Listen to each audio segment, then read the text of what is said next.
guys, welcome to my channel, or welcome back to my channel. I hope you're all doing really well and having a good day. If you read today's title, I'm going to be recommending you some books that I've read, because I love recommending books, especially when I've enjoyed them so much, because I like to chat about them with people. So I thought I would recommend you some books that I still think about, and then I always like to recommend you the best books that I've read. They range in like my ratings, but I still think they're worth the read. And also I'm going to be giving my opinion on King of Greed, which is the third book in the King of Sin series by Ana Huang, because I've just read it. I read the rest of it last night and I kind of want to give my opinion on it because it's a very popular series at the moment, and like the fourth book's just come out, so I need to catch up with it, but I wanted to give my opinion on the series so far. So yeah, let's get into the video. Okay, so starting off, some of these books I actually don't have like the physical copy of because they're still at home, because obviously I'm at uni, so I like put a picture of the books when I'm talking about them in this video. But yeah, just so you know what I'm talking about and you know what the cover looks like. I've got my Goodreads open as well, just so I remember which ones they are. But starting off with one that I've literally just read, The Paris Apartment, because I love a thriller and I feel like this is a good thriller to read because it has short chapters, and I love nothing more than a book that has short chapters, because long chapters are the worst. I remember I read a book once and I think each chapter was at least like more than 100 pages long. It was just ridiculous. So the good thing about this is each chapter is maybe like 3 or 4 pages long, and I feel like grasps your attention more and it makes you want to read it more. That's what I had anyway, even though it took me ages to actually like get through the book. I feel like because at the end when I properly sat down and read it, it was so much easier to read because of the short chapters, because I was just so invested. But yeah, I definitely recommend this because I did not expect the ending at all. I didn't expect the plot twist, but I was happy with the ending, so that's kind of why I like this, because sometimes with thrillers, you know, the ending can be something you don't want or you don't expect, and then but this one was a really good ending and I'm glad that it ended that way. But yeah, definitely I think I gave this 4 stars. Did I give it 4 stars? Yeah, I gave it 4 stars. So yeah, definitely try this if you've got it on your TBR or if you've heard about it. Give this a read. But if you don't know what it's about, so basically I'll just read the blurb for you because I don't want to give much away because I'm so bad at spoiling books that I end up saying stuff. So I'm just going to read the back of it. In a beautiful old apartment block deep in the back streets of Paris, secrets are stirring behind every resident's door. The lonely wife, the party animal, the curtain twitcher, the secret lover, the watchful caretaker, the unwanted guest. There was a murder here last night. Who holds the key to the mystery of apartment 3? I love when like the blurb is like really short and like it grasps you, because I find it when I'm like looking at books and I look at the back of it and it's like at least like 3 paragraphs long, I just can't deal with it because I like it to be short and sweet because it'll get my attention straight away. Next book is Dirty Letters by V. Keeland and Penelope Ward, and this is a book that I haven't actually seen anywhere like on BookTok or anything, so that's kind of why I'm recommending it, because if you've never heard, well, you probably never heard about it, but I really enjoyed this book. I haven't read it in ages. I think I read it last year, but it's still one that I kind of do think about because I know that the 2 authors have brought out, I think they have 3 books together. I only have 2 of them, so I do need to buy the 3rd one, but yeah, it is a good one. So from what I remember, I think they're pen pals. I'll just read the back. I've never forgotten him, a man I've yet to meet. Griffin Quinn was my childhood pen pal, the British boy who couldn't have been more different from me. Over the years, through hundreds of letters, we became best friends, sharing our deepest, darkest secrets and forming a connection I never thought could break. Until one day it did. Then out of the blue a letter arrived, a scathing one with 8 years of pent-up anger. I had no choice but to finally come clean as to why I stopped writing. Griffin forgave me, and somehow we were able to rekindle our childhood connection. Only now we were adults and that connection had grown to a spark. Our letters quickly went from fun to flirty to downright dirty, revealing our wildest fantasies, so it only made sense that we would take our relationship to the next level and see each other in person.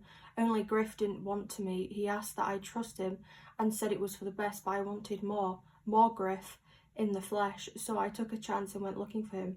People have done crazier things for love, but what I found could change everything. So yeah, I love like pen pals, childhood friends to lovers type of thing.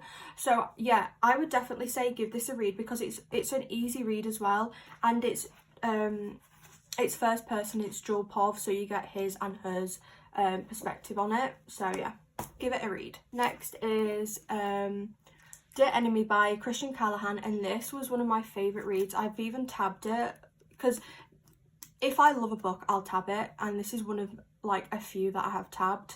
So yeah, this was the second book I read by her, but this was a 5-star for me. I'll read the back, because again, I don't want to give spoilers away because I'm bad at that, so I will just read the back of all these books for you and then kind of give my opinion on them. Yeah, so this one is about, so as kids they hated each other. Maycomb Saint was beautiful, but despite his name, Delilah knew he was evil. That he dated her slightly evil sister Samantha, but no picnic either. When they broke up, it was a dream come true. Delilah had never had to see him again. 10 years later, her old enemy sends a text. Delilah's sister has stolen a valuable heirloom from Macon, now a rising Hollywood star, and he intends to collect his due. One problem, Sam has skipped town. Sparks will sizzle between Maycomb and Delilah. Only this heat feels alarmingly like unwanted attraction, but Delilah is desperate to keep her weak-hearted mother from learning of her her sister's theft. So she promises a deal. She'll pay off the debt by being Macon's personal chef and assistant. It's a recipe for disaster, but Macon can't stop himself from accepting. Even though Delilah clearly hates him, there's something about her that feels like home. Besides, they're no longer kids, and what was once a bitter rivalry has the potential to be something sweeter, something like forever. But yeah, I'm never really into like second chance romances, but I feel like this really like grasped me, and I don't know why. I feel like it was written really, really well in a way that you could see the redemption, and you can see him groveling a lot, and you could see that he's actually, you know, sorry for everything that happened and all that. So I definitely, yeah, it is a really good book. And then this is the second one by V. Keeland and Penelope Wall. It's called Hate Notes. So this is, it all started with a mysterious blue note sewn into a wedding dress, something blue. I'd gone to sell my own unworn bridal gown at a vintage clothing store. That's when I found another bride's something old. Stitched into the lining of a fabulously feathered design was the loveliest message I've ever read. Thank you for making all my dreams come true. The name embossed on the blue stationery, Reed Eastwood. Obviously the most romantic man who ever lived. I also discovered he's the most gorgeous. If only my true love fantasies had stopped there, because I've since found out something else about Mr. Starry-Eyed. He's arrogant, cynical and demanding, I should know. Thanks to a twist of fate, he's my new boss, but that's not going to stop me from discovering the story behind his last love letter, a love letter that did not result in a happy ever after. But that story is nothing compared to the one unfolding between us. It's getting hotter, sweeter and more surprising than anything I could have imagined. Something new, but I have no idea how this was going to end. I really like this one because I do like a workplace romance, so it did grasp my attention in that. I think I gave this 3-star, but I think if I was to reread it, I think I'd give it a 4-star. But it is quite, from what I remember, it is quite emotional at the end, I think. I would say give this a read, but yeah, just a warning that I think it is emotional, from what I remember anyway. And then this is the other one by Christian Callahan that I've read. It's called Make It Sweet. And so this one features, Dear Enemy features the characters in this book, because it's kind of like the worlds are connected in a way, which is what I like. So I think Macon is on the TV show that the girl is on in here, from what I remember anyway. Yeah, so it's kind of like which kind of like it's from like the same universe type of thing. So this one, life Emma isn't good. The world knows her as Princess Anya on Dark Castle, and then her character gets the axe, literally.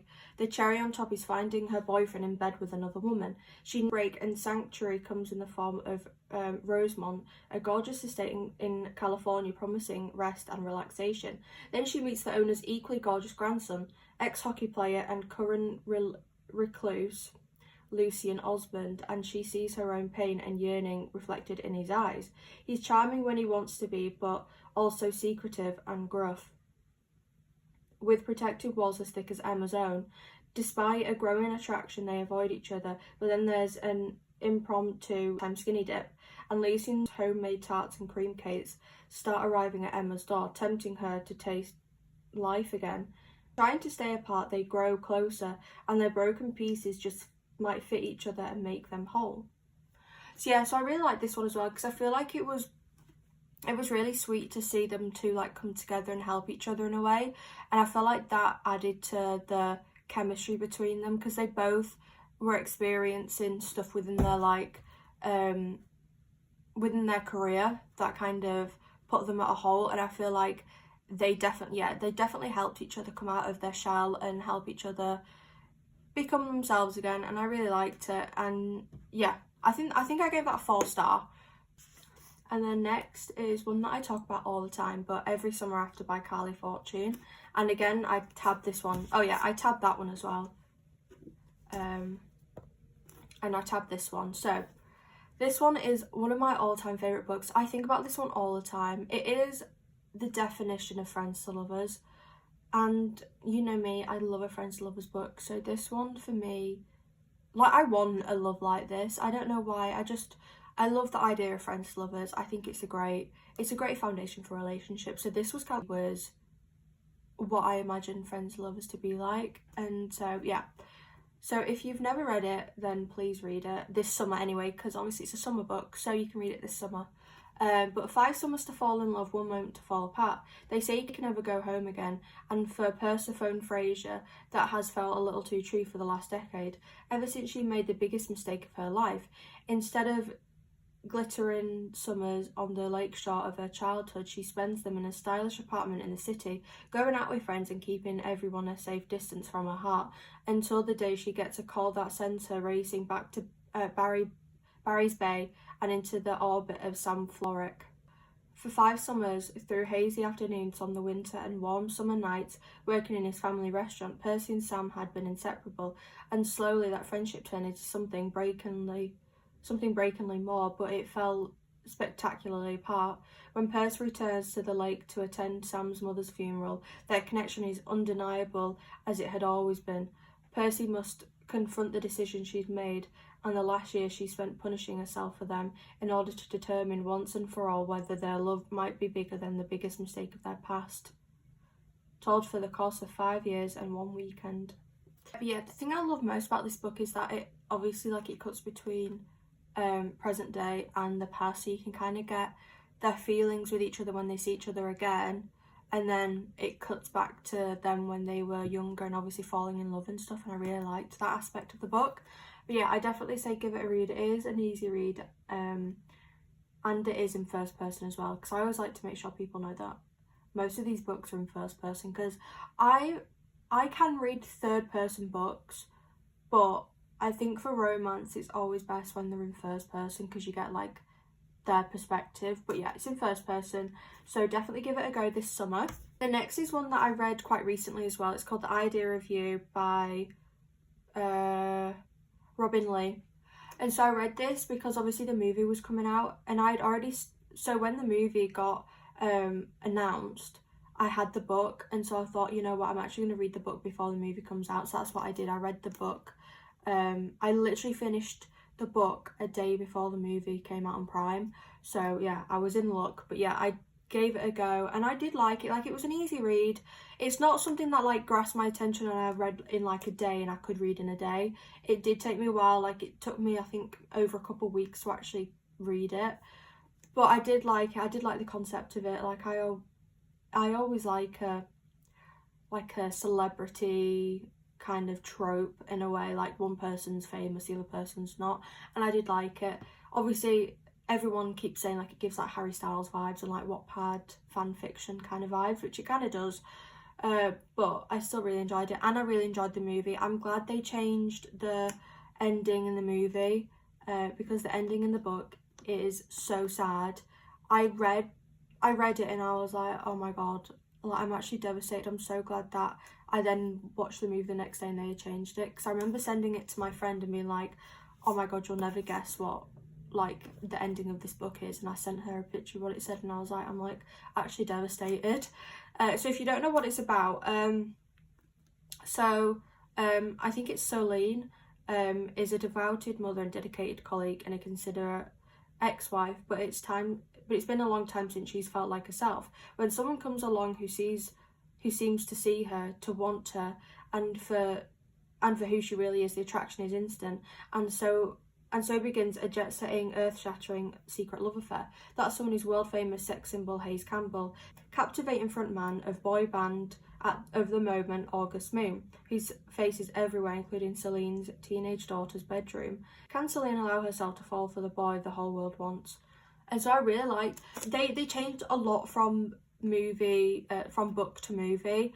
So I definitely say read both, because yeah, there is a lot that is changed, and I was actually surprised how much did change, but I was glad that I did read the book first and then watch the movie, because I will say that I think the movie was better, not gonna lie. I liked the way they set the movie up, but there was a part of the book to movie that I think they should have kept.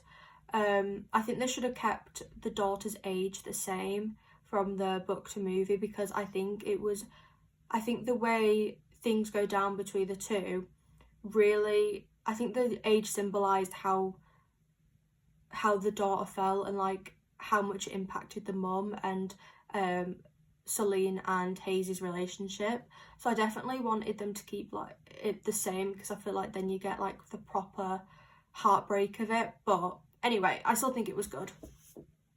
And then this next one is called The Devil Wears Black by L.J. Shen, and this was one of the first books that I read by her. I definitely think I want to get more by her. So this is Maddie Goldblum stitched up a plan to ensure everything in her life was perfect, from a career in fashion to a chic NYC apartment to a paediatrician boyfriend. When her ex Chase Black storms back into her life with an outrageous request, her immediate reaction is to refuse him, but he only wants to fulfill his father's last wish. So even though he's the man who broke her heart, playing his fiancée shouldn't be hard, especially if it means she gets to watch the arrogant devil squirm a bit. What ensures is a chain of events that detonates Maddie's life, and when Chase's walls come down, they both are forced to face reality. They say keep your enemies close, but what if your enemy is also the man you love? Okay, so at first when I was reading this in like the first couple chapters, because again, I say I'm not into second chance romances, and I'm not, but it has to be written right. So like with the Dear Enemy one, that was written really well, and so with this I was wanting it to be written in a way that like, I don't know, I just wanted it to be written well, like Christian Callahan's one was. So at first in like the first couple of chapters I was like, I'm not sure if I'm gonna like this, because he was being such an asshole, and I was like, I don't know if there's any redemption from this. I just didn't have high hopes for it, but I thought, you know what, I'm just going to stick to it and I'm going to read it, because I never DNF books unless I have actually DNF'd Icebreaker, but that, I just couldn't get on board with that. But yeah, normally I don't DNF books, I like to actually get through a book. So yeah, I was like, I'm just going to get through it, because I was only like 3-4 chapters in, and I thought this is too soon to actually make a decision on it. And I'm glad that I kept to it, because by the end I did really enjoy the book, and again it really showed that he changed, and that he really wanted to be with her, and that he was sorry for everything that happened, and there was a misunderstanding. So yeah, and then this is one of my, again, all-time favourites. The next two, again, like Every Summer After, my all-time favourites that I think about all the time, that I always recommend to people. Like I talk about them to my friend all the time. Like when I talk about books, I always compare books that I read to these, because I don't know, I just don't think you can get better than this. But yeah, so the next one is Say You Swear by Megan Brandy, and I read this when I was back home over Christmas. So I read it in like the new year, and I read it in the night. Like I think I stayed up until like maybe like 2-3 a.m. reading it. And I remember I was when I was like reading it in like real time, I was videoing it and sending it to my friend, because I was crying. Some parts are really emotional and really upsetting. So yeah, so I was just sending like my friend, like me crying and then like voice notes of me explaining everything. Even though there were some upsetting parts in the book, there's also some amazing, cute, fun parts in it, and yeah, it is a cute romance. It is cute. For years I've dreamt of what college life could bring, and while some things changed, there was always one constant. It didn't matter how wild I allowed my imagination to run, my future was clear and he was it, until suddenly he wasn't. Now there's a new man in my life, one who isn't afraid to go after what he wants, and what he wants is me. So this was a love triangle, and I'm never into like love triangles, but I feel like it wasn't a love triangle as well. I don't know. The love triangle trope wasn't heavy in the book because it wasn't, for me, it didn't feel like there was a massive choice of who she wanted to go to, and wasn't like I don't think she led anyone on in any way, and a roller coaster this book, so you got to be ready for it. Again, one that I've spoken about before, Better Than the Movies by Lynn Painter. And this was one of my favourite reads that I read. I think I read it last year actually. It was one of my favourite ones. Again, friends to lovers. One of my favourite tropes, like I said before. So I know that I'll always love a friends to lovers.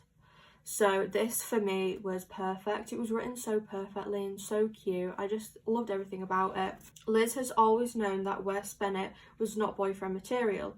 You would think that her next door neighbour would be the prime candidate for romantic comedy fantasies, but Wes has only proven himself to be a pain in the butt ever since they were little. Wes was the kid who put a frog in her Barbie dream house, the monster who hid a long gnome severed head in her little homemade neighbourhood book exchange.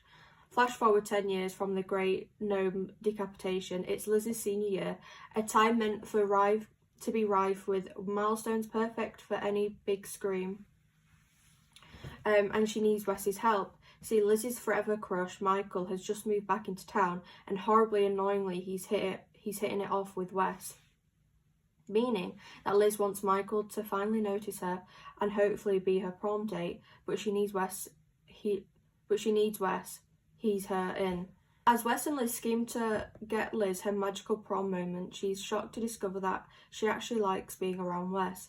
And as they continue to grow closer, she must re-examine everything she thought she knew about love and rethink her perception of what a happy ever after should look like. So yeah, I gave this one 5 stars, I think, because again, it was just an easy read. It was cute. I liked everything that happened. I also love, like I said in one of my other videos, that I love that each chapter gives a quote from a rom-com, to be honest. So yeah, that is one. And then these are the ones that I don't actually have at the moment that are at home. Another is a thriller called Watching You by Lisa Jewell, and this, I really like Lisa Jewell's writing, so she's become like someone that I will definitely go for with thrillers. So yeah, so this one is Melville Heights is one of the nicest neighbourhoods in Bristol, England, home to doctors and lawyers and old money academics. It's not the sort of place where people are brutally murdered in their own kitchens, but it is the sort of place where everyone has a secret and everyone is watching you. As the headmaster credited with turning around the local school, Tom Fitzwilliam is beloved by one and all, including Joey Mullen, his new neighbour, who quickly develops an intense infatuation with this thoroughly charming yet unavailable man. Joey thinks her crush is a secret, but Tom's teenage son Freddie, a prodigy with aspirations of becoming a spy for MI5, excels in observing people and has witnessed Joey behaving strangely around his father. One of Tom's students, Jenna Tripp, also lives on the same street, and she's not convinced her teacher is as squeaky clean as he seems. For one thing, he has taken a particular liking to her best friend and fellow classmate, and Jenna's mother, whose mental health has admittedly been deteriorating in recent years, is convinced that Mr. Fitzwilliam is stalking her. Meanwhile, 20 years earlier, a schoolgirl writes in a diary charting her doomed obsession with a handsome young English teacher named Mr. Fitzwilliam. That it was really good because you're on edge all the time, because obviously it gives like each of those persons like perspective on things, and so it was really cool to see. And yeah, it's definitely worth the read, I would say. It definitely kept me on my toes. Another one which is called The Silent Patient, which is, I know, has been all over TikTok and there's been so many mixed reviews about it, but I did really enjoy it. I didn't expect the ending. I was really shocked by it. A famous painter married to an in-demand fashion photographer. She lives in a grand house with big windows overlooking a park in one of London's most desirable areas. One evening, her husband Gabriel returns home from a fashion shoot and Alicia shoots him 5 times in the face and then never speaks another word. Alicia's refusal to... Is it Alicia or Alicia? I'm going to go Alicia, but I might be saying it wrong. Alicia's refusal to talk or give any kind of explanation turns a domestic tragedy into something far grander, a mystery that captures the public imagination and casts Alicia into notoriety. The price of her art skyrockets and she, the silent patient, is hidden away from the tabloids and spotlight at the Grove, a secret forensic unit in North London. Theo Faber is a criminal psychotherapist who has waited a long time for the opportunity to talk to Alicia. His determination is to get her to talk and unravel the mystery of why she shot her husband. Why she shot her husband takes him down a twisted path into his own motivations, a search for the truth that threatens to consume him. Silent patient, yeah. So I really liked it because, again, I didn't expect the ending, and I thought it was really good in the way that it was written, because I was really into it and I was like, I just had to read it, and it really grasped my attention. So yeah, I think I gave it 5 stars actually. Yeah, I think I gave it 5 stars. And then this is one of my favourite, like, I don't know if I'd say a trope, but one of my favourite plots in a book. So this is called Maybe Another Life by Taylor Jenkins Reid. At the age of 29, Hannah Martin still has no idea what she wants to do with her life. She has lived in 6 different cities and held countless meaningless jobs since graduating college. On the heels of leaving yet another city, Hannah moves back to her hometown of Los Angeles and takes up residence in her best friend Gabby's guest room.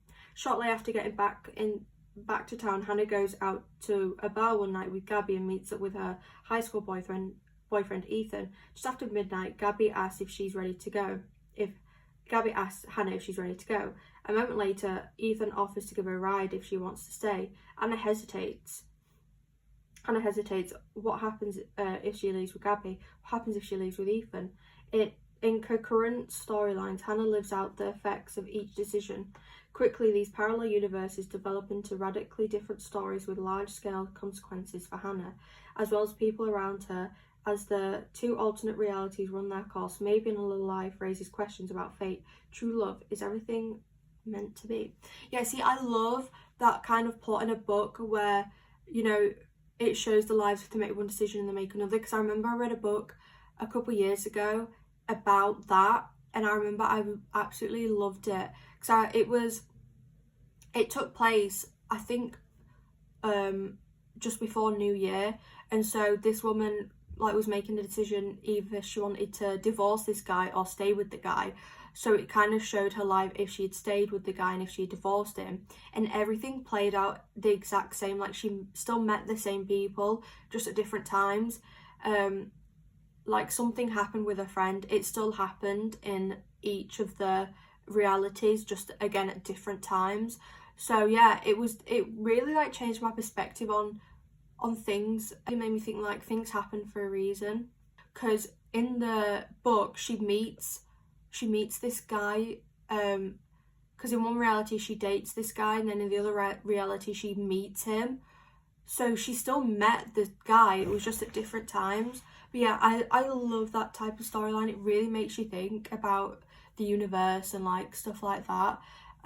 Yeah, stuff like everything happens for a reason, and that's what I always believe. This book is Verity by Colleen Hoover, and I know that people hate on Colleen Hoover, but she's one of the authors that actually got me back into reading, so I have to give credit. And I read Verity in a day, so yeah, I was hooked on that so much, and I know a lot of people felt the same way, and I gave it 5 stars, and it looks like the majority of people gave it 5 stars.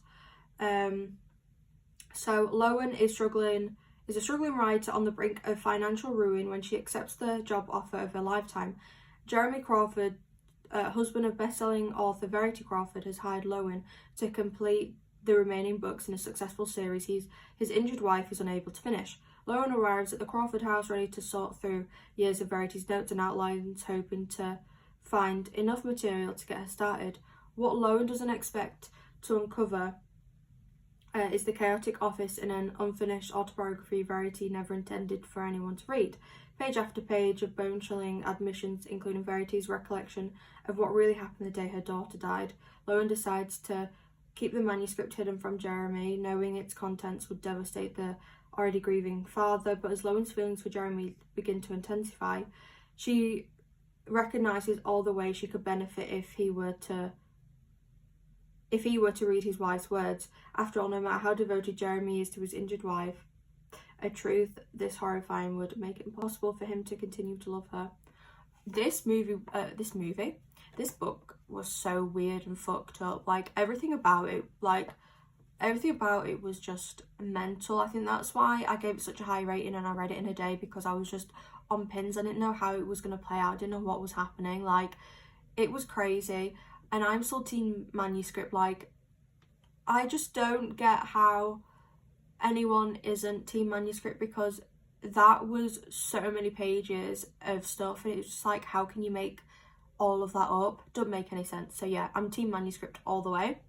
And then another one that I've reread a couple of times is The Love Hypothesis by Ali Hazelwood, and this was one of the first books that I read that I saw on BookTok. This is about Olive Smith, who is a PhD candidate, and she doesn't believe in lasting romantic relationships, but her best friend does, and that's what got her into the situation. Convincing Anna that Olive is dating and well on her way to a happily ever after was going to take more than hand-wavy Jedi mind tricks. Scientists require proof, so like any self-respecting biologist, Olive panics and kisses the first man she sees. The man is no other than Adam Carlson, a young hotshot professor and well-known ass, which is why Olive is positively flawed when Stanford's reigning lab Triant agrees to keep her charade a secret and be her fake boyfriend. But when a big science conference goes haywire, putting Olive's career on the Bunsen burner, Adam surprises her again with his unyielding support and even more unyielding six-pack abs. Suddenly their little experiment feels more dangerously close to combustion, and Olive discovers that the only thing more complicated than a hypothesis on love is putting their own heart under the microscope. So again, I love that because it was one of the first books that I read from BookTok, and I think it was just really cute. I liked Olive's character and I like Adam. Adam was really cute, and yeah, it was just a really cute story altogether. I need to actually read more books by Ali Hazelwood, because I know she's come out with quite a lot and I haven't read any of them, so I need to get around to reading them. It Ends With Us by Colin Hoover. I feel like this is one of ones that a lot of people recommend, but it's definitely one to get back into reading, because again, it was one of the books that got me back into reading. It's one of the first BookTok books that I bought, and I don't know, I just really did like the story. I think it was written well. I am not looking forward to the movie though, because I did not see Blake Lively being Lily. Like, she for me was definitely Verity, so I think I'll still watch the movie to see what it's like. Like, the cast was not who I pictured. Theo James for me would have been Ryle, 100% would have been Ryle.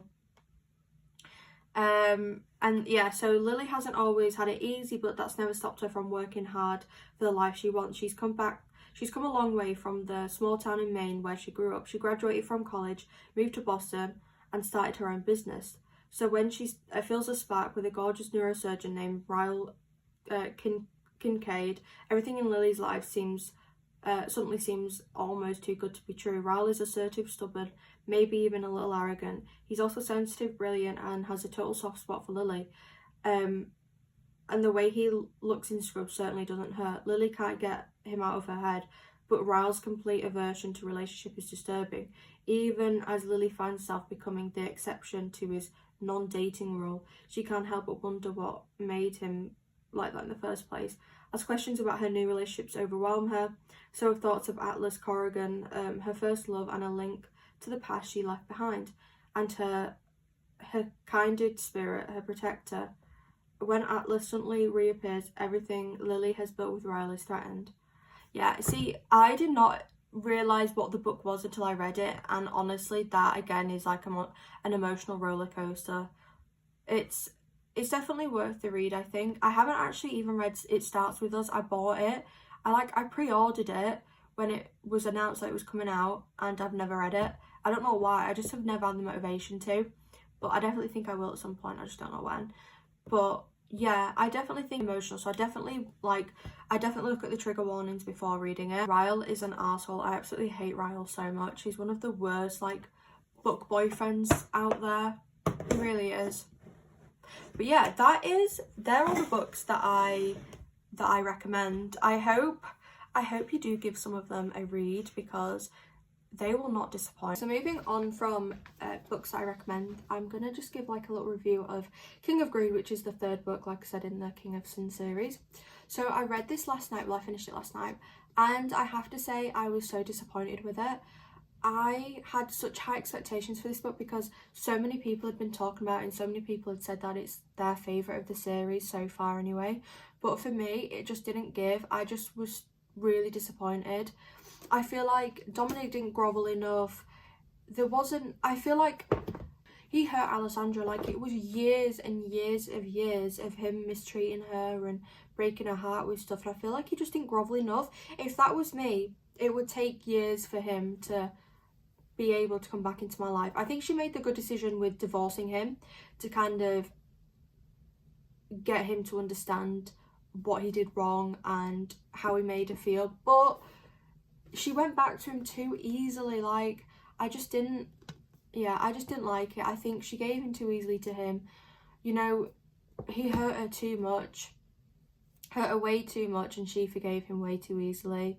Like, I'm glad they have their happy ending and everything, but I just didn't like how quick everything happened. It was like, he apologized, he did like 2 things to show he changed, and then she's like straight back there, and I just thought, no, like, she should have had a time to be single and make him really work for it. But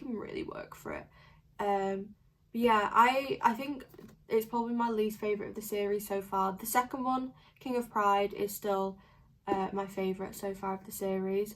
I'm gonna buy the fourth one, and I'm gonna read that, see what I think of that. But yeah, this one I was really disappointed with it, because I love Anna Huang, and I've loved the series so far anyway. I'm gonna continue it obviously, but it was just like really disappointing that it was everything played out the way it played out, because I feel like it should have been thicker, and I feel like there should have been more chapters of where Alessandra was like single, and you know, he was really working for her attention, you know, her love again. Yeah, I don't know, that's just my opinions anyway. But that's it for today's video. I really hope you enjoyed watching. If you have read any of the books, then please let me know, or if you're going to put any of them on your TBR, then let me know as well, because they are worth the read. Let me tell you, they are worth it. Well, I think so anyway, and I hope that you enjoy them if you end up picking them up at some point. And let me know your opinion on King of Greed if you have read it, and your opinion on the series so far, and which one is your favourite. But yeah, everything will be in my description below, so follow me on anything, and yeah, I'll see you in the next video. Bye guys.